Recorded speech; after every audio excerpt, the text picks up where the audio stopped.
and welcome to another Disney reading. You'll see we have Rufus here with us over the page that we want to read. Oops-a-daisy. So actually that worked quite well because it moved you, didn't it, Rufus? With that little box there. Right, so this one will be Disney's Pinocchio, Follow Your Star, which is February 23rd.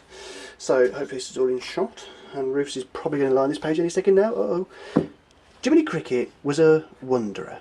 He loved the independence, the excitement and the simplicity of his way of life. For many a season he roamed the countryside, stopping to rest in towns along the way and moving on when he grew restless. But lately Jiminy Cricket had noticed that there was one thing missing from his vagabond lifestyle: a purpose. Camping one night by the side of the road, he sat on his sleeping bag and gazed into his campfire. "I wonder what it would feel like to be really helpful to someone," he said. Jiminy lay on his sleeping bag and tried to get comfortable on the hard ground as he gazed up into the starry night sky. As his eyes scanned the many tiny points of light, one star to the south jumped out at him and seemed to shine brighter than all the rest. "Say, is that a wishing star?" he wondered aloud. Since he couldn't know for certain, he decided it would be best to make a wish on it, just in case. "Wishing star," he said, "I wish to find a place where I can make a difference and do a bit of good." Then, with his wish made, Jiminy Cricket suddenly felt a strange impulse, an urge to get up, gather his things and follow that star, the wishing star. He couldn't quite explain the feeling, but he felt it just the same. So, do you know what Jiminy Cricket did? He put out the campfire, he gathered his things, and he took the road to the road.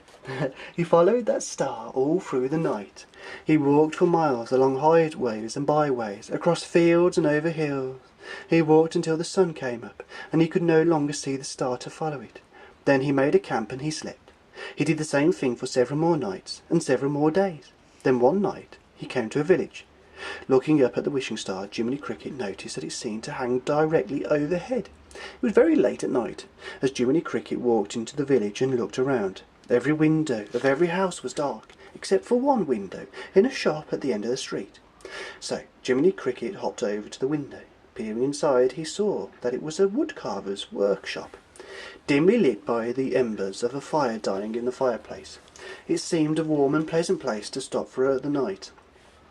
Little did Jiminy Cricket know that this was the home of Geppetto, a kind old woodcarver who had just finished work on a puppet he called Pinocchio.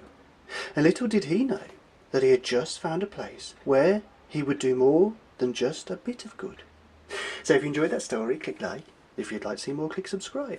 And the next one, if I can ask Rufus to move his little head, is, if I can see, it's Toy Story, and it's called something Hero of the Race. Hero of the Race. Okay, if you would like to see us next time. That's weird. That's a weird way to end the video. Okay, bye-bye.